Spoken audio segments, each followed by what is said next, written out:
오늘 말씀을 가장 쉽게 이해하고 적용하는 방법은 예수님께서 책망하시는 대상을 나 자신으로 삼는 것입니다. 본문에서 예수님은 바리새인과 율법 교사들의 나쁜 행동, 좀 정확하게 말하자면 위선에 대해서 지금 책망을 하고 계십니다. 그래서 예수님께서 바리새인과 율법 교사들을 통해서 내 안에 있는 위선을 지금 책망하신다, 내 위선을 지금 책망하고 계신다라고 이해하고 회개하는 시간을 가지는 것이 오늘 본문에 대한 일반적인 신앙적 반응이 될 수 있습니다. 실제로 몇몇 설교를 제가 들어보고요, 또 책을 봐도 오늘 본문을 통해서 우리 안에 있는 바리새인과 율법 교사의 외식과 위선을 지적하는 것들이 대부분이었습니다. 자, 그런데 만약 설교와 가르침이 너무 우리의 죄를 들추고 행위의 변화만을 강조하게 된다면 자칫 그 설교는 율법주의적 설교로 전락될 수 있다라는 것을 우리가 기억해야 됩니다. 제가 부끄러운 고백을 좀 하자면 한때 저는 율법주의적 설교의 위험성을 모른 채 성도의 행위와 삶의 변화만을 강요하는 설교를 한 적이 있습니다. 정성스럽게 설교를 준비를 해서 말씀을 전했는데 성도들의 삶의 모습이 전혀 변하지 않는 것이었습니다. 말씀을 들을 때만 아멘으로 외치고는 돌아서면 삶의 모습이 그대로 남아있는 것을 보면서 한때 하나님은 나의 사역과 설교를 사용하지 않으시는가라는 우울한 질문으로 힘든 때가 있었습니다. 그러다 보니까 그 답답한 마음에 자꾸 이제 어떤 식으로 설교가 이렇게 바뀌게 되냐면 삶의 변화를 촉구하는, 강요하는 설교로 바뀌게 되었던 모습을 발견했던 것이죠. 결국 율법주의적 설교로 빠지게 되는 모습을 봤던 것입니다. 자, 그러나 진정한 변화는 어디서 올까요? 진정한 변화는 율법과 규제, 책망과 강요에서 시작되는 것이 아니라는 사실을 우리가 알아야 합니다. 성도의 진정한 변화는 바로 은혜와 사랑, 격려와 기다림에서 비롯된다는 사실을 제가 우리 교회에 와서 깨닫게 되고 특별히 강 목사님의 가르침을 통해서 깨닫게 되었다라는 것이죠. 여러분, 왜냐하면 진정한 변화는요, 내면의 변화에서 시작이 되기 때문입니다. 그리고 그 내적 변화는 결국 하나님이 누구이신가를 깨닫게 되는 것, 그리고 그분의 마음을 이해하게 되는 그 관점의 변화에서 시작이 된다라는 것이죠. 은혜와 사랑에 초점을 맞추는 말씀 묵상, 또 말씀 가르침이 진정한 변화와 성숙을 이끌어낸다는 사실을 배우게 되면서 그때부터 제가 성경을 묵상하고 또 설교를 준비하는 그 방향이 달라지게 되는 큰 성장을 경험하게 되었다는 겁니다. 마침내 오랜 숙제가 풀리는 듯한 그런 깨달음에서 오는 자유를 누리게 되었다는 것이죠. 자, 그래서 저는 오늘 여러분과 함께 이 말씀을 나눌 때에 단순히 바리새인과 율법 교사의 외식과 위선을 우리 안에서 찾아낸다라는 그런 일반적인 접근이 아니라 오히려 오늘 본문에서 발견하게 되는 예수님의 마음을 좀 살펴보는 시간을 갖고자 합니다. 바리새인과 율법 교사를 향한 예수님의 마음이 도대체 어떤 마음이셨을까? 그걸 우리가 깊이 깨닫게 된다면, 그리고 그분이 얼마나 이 현실을 안타까워하고 계시는가, 그 마음을 헤아리는 지혜를 우리가 얻게 된다면 거기서부터 진정한 변화가 시작이 되며 영적 성숙이 시작된다라고 믿기 때문입니다. 자, 그렇다면 오늘 말씀으로 좀 한 발짝 들어가도록 하겠습니다. 한 바리새인이 예수님을 자신의 집으로 초대해서는 점심을 대접하고자 합니다. 자, 식사가 준비가 되고요. 이제 모두 식사 전에 이제 손을 씻으려고 하는데 예수님은 그 손을 씻지 않고 바로 식사를 시작하려고 하십니다. 바리새인은 이 모습을 이상하게 여겼고요. 이에 대해서 예수님은 39절부터 이렇게 말씀하십니다. 39절입니다. 주께서 이르시되 너희 바리새인은 지금 잔과 대접의 겉은 깨끗이 하나 너희 속에는 탐욕과 악독이 가득하도다라고 얘기를 하시죠. 근데 이 말씀을 가만히 우리가 생각을 해보면 예수님의 이런 반응이 너무 예민하고 과하다 싶은 그런 느낌을 받게 됩니다. 한번 예를 들어 보겠습니다. 제가 어떤 성도의 집에 갔습니다. 그래서 이제 식사가 이렇게 나왔죠. 근데 식사를 하려고 하는데 그 음식을 대접하는 집사님이 목사님 참 손 씻으셨어요? 손 닦으셨어요? 요즘 오미크론이랑 이래 코비드 시대인데 와서 손 안 닦고 바로 식사하시면 안 되잖아요. 이렇게 얘기를 한다면 제가 당연히 뭐라고 얘기를 하겠습니까? 아, 집사님 죄송합니다. 음식이 너무 맛있어 보여서 제가 깜빡 손 닦는 거를 잊어버렸네요 라고 하면서 가서 그냥 빨리 손을 닦고 오면 다 끝날 문제죠. 자, 그런데 만약에 제가 그 자리에서 그 질문을 하는 집사님에게 근엄한 목소리로 집사님 마음에는 악독과 탐욕이 가득하군요 라고 만약에 대답을 한다면 이 얼마나 이상한 상황으로 변질될 수 있겠습니까? 근데 예수님의 반응이 참 그런 식이라는 것이죠. 그래서 우리가 참 이해하기가 힘든데 사실 예수님의 이런 반응은 그 전후 스토리를 우리가 알게 된다면 왜 이런 예민하고 과한 반응을 보이셨는가에 대해서 좀 이해를 할 수 있다라는 것이죠. 사실 식사 전에 손을 닦는 이 문제에 대해서는 이미 예수님께서 마가복음 7장에서 바리새인들과 한판 붙은 적이 있었습니다. 여러분도 아마 기억하시는 스토리일 겁니다. 예수님의 제자들이 손을 씻지 않고는 떡을 먹는 것에 대해서 바리새인들이 이제 예수님과 논쟁을 벌이는 장면인 것이죠. 근데 재미있는 것은 그 장면이 나오고 있는 그 마가복음 7장 3절에 보게 되면은 그 밥을 먹기 전에 식사하기 전에 손을 씻는 그 의식을 장로들의 전통에 따라서라고 표현을 하고 있습니다. 그러면서 마가복음 7장에서 예수님과 손 씻는 문제에 대해서 바리새인들이 이렇게 논쟁을 벌였던 이 사건의 핵심이 무엇이냐면 바리새인들이 하나님을 공경하고 잘 모시겠다라는 이유로 여러 가지 사람의 계명을 세워서는 그것을 지키느라고 그 사람의 계명을 지키는데 열중한 나머지 정작 하나님의 계명은 안 지키고 버리는 어리석은 짓을 하고 있다라는 것이 그 사건에서 예수님이 지적하고 있는 핵심 포인트가 되었다는 것이죠. 하나님을 진심으로 공경하고 사랑하기 때문에 지켜야 할 본질적인 하나님의 계명은 뒷전으로 두고 버리고 비본질적인 사람의 계명, 장로의 전통을 가지고는 이 사람이 하나님을 사랑한다 안 한다, 율법을 지킨다 안 지킨다, 사람을 정죄하고 판단하고 있는 위선과 외식의 모습을 지금 예수님께서는 그때 지적을 하셨다라는 것이죠. 이런 전력이 있었기 때문에, 이런 사건이 있었기 때문에 식사를 초대하고 있는 그 바리새인들, 오늘 본문에서 자기 집으로 식사 초대를 하고 있는 그 바리새인들의 모습에서 어떤 의도가 숨겨져 있는 것은 아닌가라는 것이 우리가 의심이 되는 상황이 된다는 것이죠. 사실 이 바리새인들이 어떤 의도를 가지고 예수님을 지금 자기 집에 초대를 해서는 식사를 대접하고 있다는 것은 이 사건의 마지막 부분에 나오는 바리새인들의 반응을 보게 되면 우리가 더 확실히 알 수가 있죠. 이들이 나쁜 의도를 가지고 예수님을 지금 집으로 초대해서는 식사를 대접하고 있다는 것을 우리가 확연히 알 수 있습니다. 53절에서 54절입니다. 거기서 나오실 때에 서기관과 바리새인들이 거세게 달려들어 여러 가지 일을 따져 묻고 그 입에서 나오는 말을 책잡고자 하여 노리고 있더라라고 이제 반응을, 이 모든 사건에 대해서 바리새인과 서기관들과 율법 교사들이 이런 반응을 보이고 있었다라는 것이죠. 이런 전후 사항들을 우리가 다 이제 봤을 때에 예수님께서는 왜 이렇게 과한 반응을 보이셨는가를 우리가 이제 이해를 할 수 있다라는 것이죠. 결국 오늘 본문에서 그리고 마가복음 7장의 그 사건을 통해서 그 등장하고 있는 식사 전 손 씻기 문제를 통해서 예수님이 지적하고 있는 것은 바리새인들과 율법 교사들의 위선의 문제였다라는 겁니다. 위선에 대해서 지금 지적을 하고 있었다라는 것이죠. 자, 그렇다면 여러분, 위선이 뭘까요? 위선이 뭐라고 생각을 하십니까?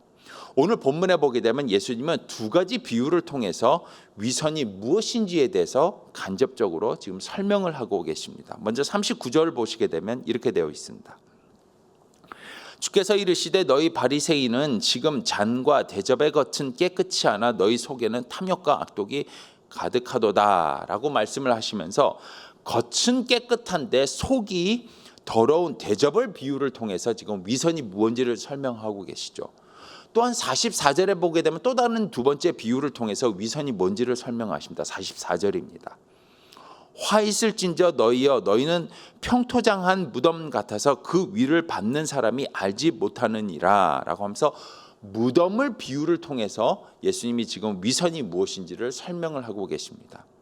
평토장한 무덤이라는 이 표현이 마태복음에서는 회칠한 무덤이라고 지금 얘기를 하고 있거든요.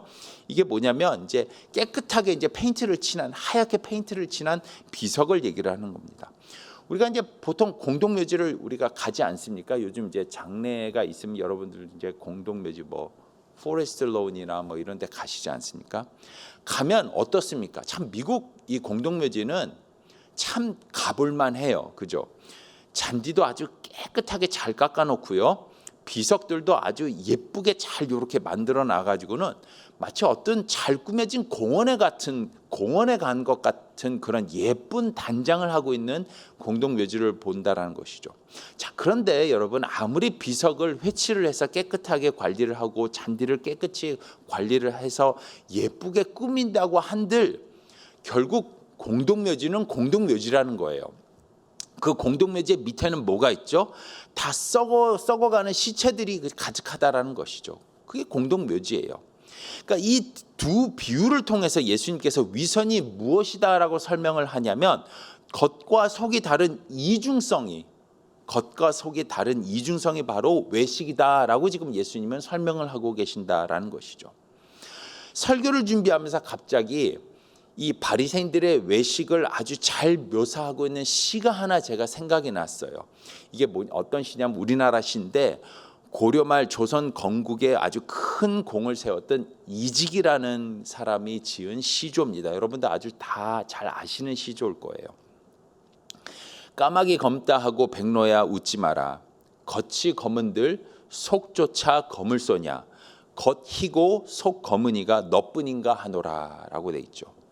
그러니까 이 시조와 오늘 이 본문의 상황을 대조를 해보자면 바리새인들은 지금 마치 백로처럼 겉모습은 깨끗하고 거룩한 모습을 보이고 있지만 보이려고 그러니까 겉이 이제 그 깨끗하고 거룩하게 보이려고 비본질적인 규례에 지금 매달려 있는 거예요. 근데 막상 하나님의 율법 하나님의 말씀을 지키고 진심으로 하나님을 사랑함으로 내면의 거룩함과 내면의 깨끗함을 지키고 있는 예수님은 마치 백로가 까마귀를 비웃는 것처럼 지금 하고 있다는 것이죠. 바리새인들이 예수님을 지금 그렇게 비웃고 있다는 거예요. 그의 참 모습을 못 보고 있다는 것이죠. 이게 지금 예수님이 지금 책망하고 있는 겉과 속이 다른 이중성, 바리새인들과 율법 교사들의 외식의 문제였다라는 겁니다. 자, 그렇다면 바리새인과 율법 교사의 이 외식의 모습을 책망하고 있는 오늘 본문의 말씀을 통해서 우리가 발견하는 예수님의 모습은 어떤 모습일까?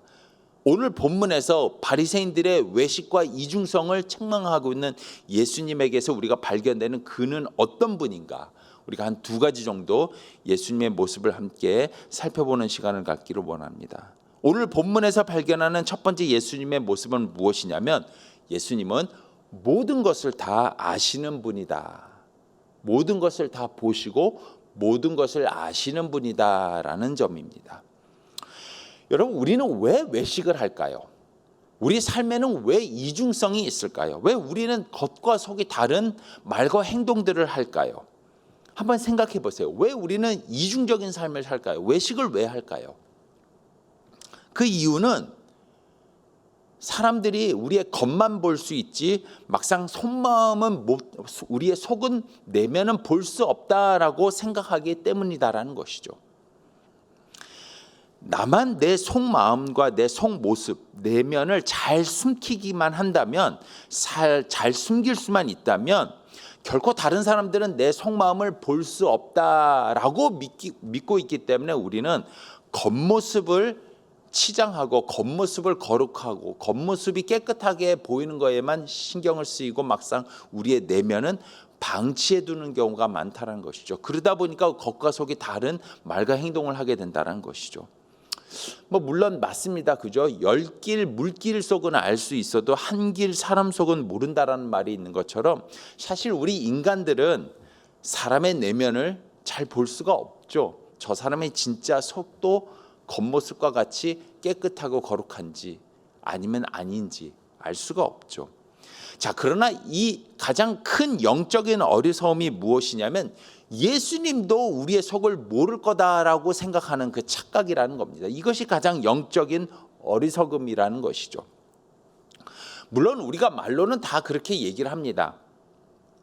우리 하나님, 우리 예수님은 우리의 속 내면 깊은 곳까지 다 아시는 분이십니다. 우리의 모든 것을 다 아시는 분이십니다. 우리가 말로는 그렇게 고백을 하죠. 그렇게 얘기를 하죠. 근데 정말 그렇게 우리가 믿고 살아가고 있을까? 안타깝게도 우리 당장 내 모습만 보더라도, 설교를 하면서도 저도 참 부끄럽더라고요. 당장 내 삶의 모습만 보더라도 진심으로 예수님께서 정말 내 속마음을 다 알고 계실까? 내 속 깊은 곳까지 다 보고 계실까?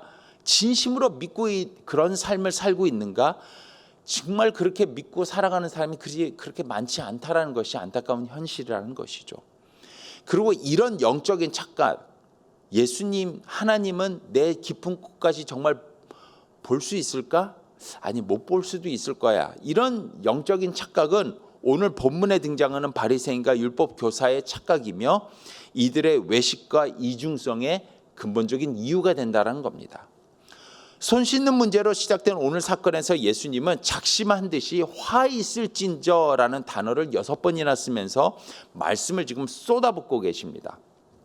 단순히 위선의 문제만 보신 것이 아니라 위선의 문제 그 넘어서 더 깊은 차원의 문제의 뿌리를 보고 지금 계시는 것이죠. 바리새인과 율법 교사의 마음속에 예수님은 표면적인 현상을 통해서 그들의 근본적인 문제를 이미 다 알고 다 보고 계셨다라는 것이죠. 그래서 화 있을진저라고 하면서 이 외식의 문제가 파생되어서는 얼마나 더 큰 문제로, 더 큰 죄악으로 번져가고 있는가, 퍼져가고 있는가 낱낱이 지금 밝히고 계십니다. 예를 들어서 42절 같은 경우에서는 위선은 하나님을 향한 공의와 사랑을 버리는 죄로 변질되고 있다, 발전되고 있다라고 지적을 하고 계시고요. 43절에서는 또 화 있을진저라고 얘기하면서 위선은 하나님보다 자기가 더 높은 자리에 앉는 것을 좋아하며 다른 사람 위에서 군림하는 교만으로 발전할 수 있다라고 지금 얘기를 하고 있고요. 또 46절에서는 화 있을진저라고 얘기를 하면서 이 위선은 자기에게는 관대하지만 다른 사람에게는 율법의 잣대를 너무 과하게 적용시키는 영적 학대로 발전할 수 있다라고 지금 지적을 하고 있어요. 또 47절에서 51절을 보게 되면 위선은 죄를 지적하고 진리를 선포하는 선지자를 핍박하고 죽이기까지 하는 폭력이라는 아주 무서운 죄로 발전하고 있다라고 얘기를 하고 있고, 또 마지막으로 52절에서는 이 위선의 문제는 심지어 다른 사람이 구원을 받지 못하도록 다른 사람을 실족해 하는 죄로까지 발전하게 된다라면서 예수님은 이 겉으로 보이는 위선뿐만이 아니라 그 너머에 있는 더 깊은 차원의 문제의 뿌리를 지금 보고 알고 지적하고 계신다라는 것이죠. 이렇게 단순히 손 안 씻는 것을 이상하게 여기는 바리새인들의 위선만 보시는 분이 예수님이 아니라 거기서 파생되는 더 깊은 죄악과 내면의 문제들까지도 이미 다 아시고 보고 계신다라는 것이 바로 오늘 본문에서 우리가 발견하게 되는 예수님의 모습이다라는 것, 이게 예수님이다라는 것이죠. 당신의 이런 모습은 40절에서도 스스로 이렇게 설명을 하십니다. 40절입니다. 어리석은 자들아, 겉을 만드신 이가 속도 만들지 아니하셨느냐라고 얘기를 하시죠. 여러분 잘 아시는 스토리 하나 제가 얘기를 하겠습니다. 옛날에 어떤 사람이 차를 타고 이렇게 운전하고 가다가 갑자기 차가 이렇게 탁 서버리는 거예요. 그래서 이제 본네트를 열고 이제 후드를 열고 차를 여기저기 보는데도 도대체 차가 왜 섰는지를 알 수가 없는 거예요. 근데 갑자기 옆에 웬 노인 한 명이 이렇게 지나가더니 그 차를 딱 보더니 내가 이 차를 잠깐 봐도 될까요? 그러는 거예요. 그래서 네, 보세요. 하더니 그 엔진을 조금 간단하게 몇 개 이렇게 딱딱 조작하시더니 그 노인이 다시 한번 시동 걸어보세요 하더니 시동을 딱 걸자 거짓말같이 차가 시동이 다시 걸리는 거예요. 이 차 주인이 놀래서는 아니 어떻게 그렇게 금방 문제가 어디 있는지를 아시는 거예요. 그러자 그 노인이 이렇게 얘기를 하죠. 내가 이 자동차를 만든 사람이지 않습니까? 나는 딱 보면 다 알죠. 이 사람이 바로 헨리 포드였다라는 그런 이야기가 있습니다. 그 차를 만들었던, 포드 차를 만들었던 헨리 포드. 여러분, 뭐든 직접 만든 사람이 가장 잘 압니다. 그렇지 않습니까? 다 볼 수가 있다라는 것이죠. 하나님이 우리 인간을 만드실 때에 겉모습만 만드셨겠습니까? 아니죠. 당연히 속도 만드신 분이다라는 것이죠. 그러니 우리의 겉과 속을 다 아실 수 있는 분이 바로 우리 예수님이시며 하나님이다라는 사실을 지금 40절에서 예수님은 스스로 밝히고 계신 것이죠.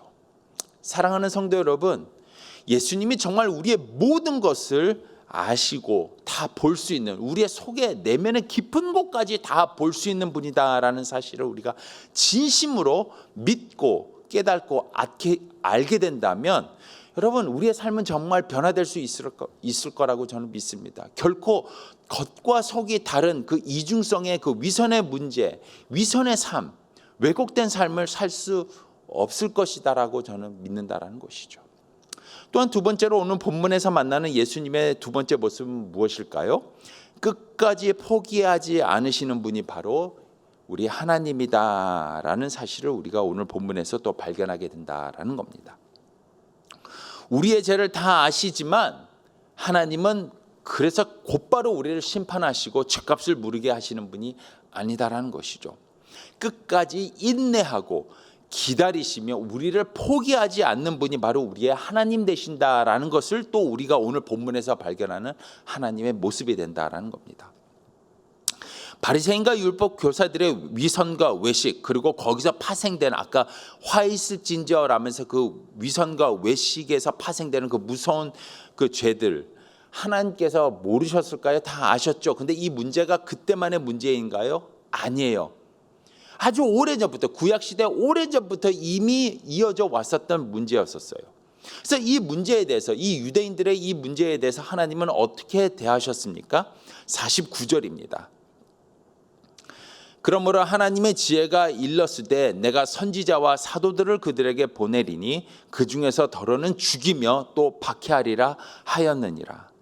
자, 하나님께서는 이 바리새인들의 그 내면 깊숙이 있는 위선과 또 거기서 파생된 여러 가지 죄악의 문제를 어떻게 대하셨냐면 지속적으로 당신의 종들, 선지자와 사도들을 보내시면서 회개하라라는 그 하나님의 지혜의 말씀, 진리의 말씀을 선포하게 하시고 당신에게 돌아올 수 있도록 기회를 자꾸 주시고 기다리셨다라는 거예요. 이게 하나님께서 보이셨던 그의 모습이었다라는 것이죠. 그러나 이 진리를 선포하는 하나님의 선지자들과 사도들, 또 하나님의 지혜를 선포하는 하나님의 종들을 이 유대인들, 바리새인들, 율법 교사들은 어떻게 대했습니까? 47절입니다. 화 있을진저 너희는 선지자들의 무덤을 만드는도다. 그들을 죽이는 자도 너희 조상들이니라. 50절에서 51절입니다. 창세 이후로 흘린 모든 선지자의 피를 이 세대가 담당하되 곧 아벨의 피로부터 제단과 성전 사이에서 죽임당하는 사가랴의 피까지 하리니 내가 너에게 이르노니 과연 이 세대가 담당하리라. 끝까지 그들을 포기하지 않으시고 그들의 위선과 거기서 파생된 모든 죄악을 사해 주시기 위해서 말씀을 선포하시고 회개하라 얘기하시고 당신의 종들을 보내서 돌아올 수 있도록 기회를 주시고 기다리셨던 그 하나님의 노력에 대해서 이들이 보였던 모습은 무엇일까요? 리젝트였죠. 반항이었습니다. 거부였습니다. 하나님의 사랑이 이렇게 확고했음에도 불구하고 하나님이 그들을 진짜 이렇게 기다리고 끝까지 포기하지 않는 그 하나님의 기다림이 이렇게 확고했음에도 불구하고 태초의 시대부터 시작됐던 아벨의 때부터 성전뜰에서 죽임당하는 사가랴 시대까지 하나님은 계속해서 그걸 보여주셨음에도 불구하고 그들은 계속 그들을 죽이면서 진리를 선포하는 하나님의 종들을 죽이면서 거부해 왔다라는 것이죠. 그리고 마침내 하나님께서는 당신의 하나밖에 없는 아들 예수 그리스도를 보내시면서까지 인내하시고 사랑의 절정을 보이시면서 끝까지 그들을 포기하지 않으셨습니다. 그러나 이들의 위선과 죄악은 결국 하나님의 아들 예수 그리스도를 죽이는 결과로까지 이어지게 되는 그 결과로 나왔다라는 것이죠. 하나님의 사랑과 인내에 대한 거절과 불순종은 예수 그리스도를 십자가에서 죽게 만들었다라는 겁니다. 그리고 그 죄값으로 예루살렘의 이스라엘의 멸망이라는 비극을 이 시대가 결국 오늘 말씀대로 담당하게 되었다는 것이죠.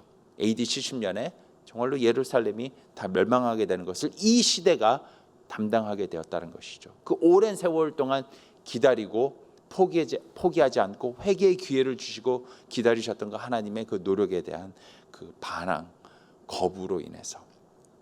자, 그럼에도 불구하고 그들을 향한 하나님의 사랑과 기다림이 결국 그래서 포기되었나요?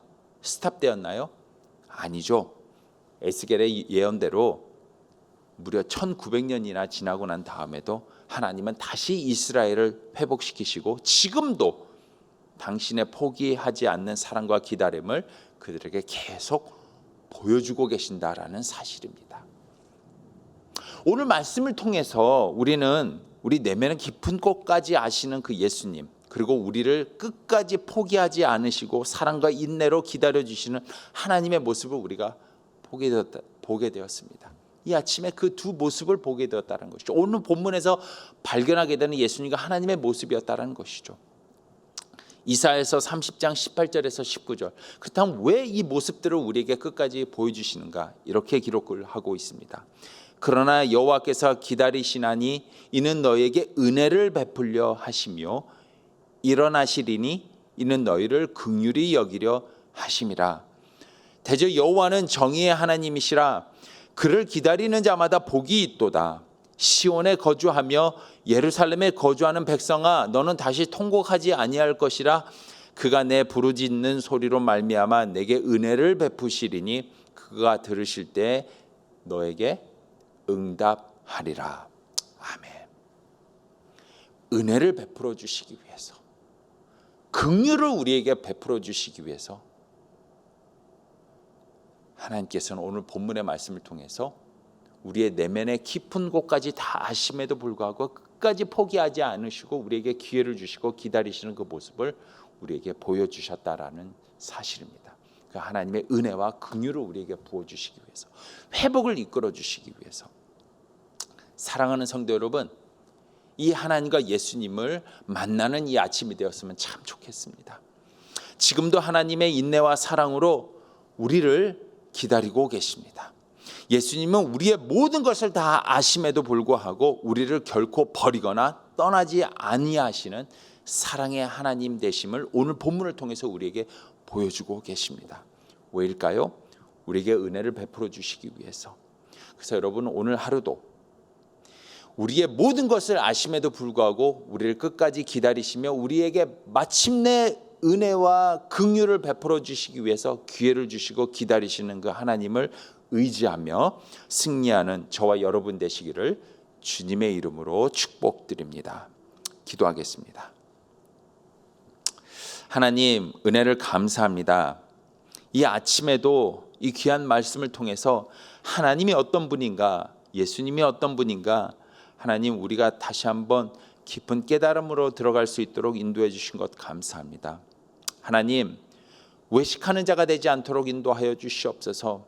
우리의 깊은 내면까지도 이미 다 보고 아시는 그 예수님의 모습을 우리가 다시 한번 깊이 믿고 묵상하며 겉과 속이 다른 이중적인 삶을 살지 않는, 외식하지 않는 삶을 살아가기로 결단하는 우리 모두가 될 수 있도록 인도해 주시고, 설령 우리가 약해서 때로는 죄를 짓는다 할지라도 금방 우리를 심판하지 아니하시고 끝까지 우리가 돌아올 수 있도록 하나님의 은혜와 긍휼을 받는 그 순간까지 우리를 끝까지 기다리시고 놓지 않으시고 우리에게 기회를 주시며 기다리시는 그 하나님을 의지하며 다시 한번 일어나 승리하는 삶으로 나갈 수 있는 저와 우리 모두가 될 수 있도록 주님 함께하여 주시옵소서. 성령님, 이 지혜를 붙잡고 오늘 하루도 승리하는 삶을 살 수 있도록 우리 모두를 인도하여 주시옵소서.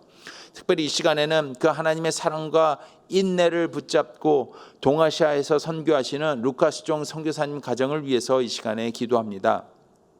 하나님, 이 선교사 가정 모두가 깊은 기도와 말씀 묵상을 통해서 정말로 영적으로 잘 무장되어서 주께서 주시는 사역을 잘 감당할 수 있도록 영육간의 강건함을 허락하여 주시고, 허락해 주시는 그 사역 가운데서 귀한 열매가 맺어질 수 있도록 주님 인도하여 주시옵소서. 예수님의 이름으로 기도했습니다. 아멘. 하늘에 계신 우리 아버지여, 이름이 거룩히 여김을 받으시오며 나라의 임하옵시며 뜻이 하늘에서 이루어진 것 같이 땅에서도 이루어지이다. 오늘날 우리에게 이러한 양식을 주시옵고, 우리가 우리에게 죄 지은 자를 사하여 준 것 같이 우리의 죄를 사하여 주시옵고, 우리를 시험에 들지 말게 하시오며 다만 악에서 구하옵소서. 대개 나라와 권세와 영광이 아버지께 영원히 있사옵나이다. 아멘.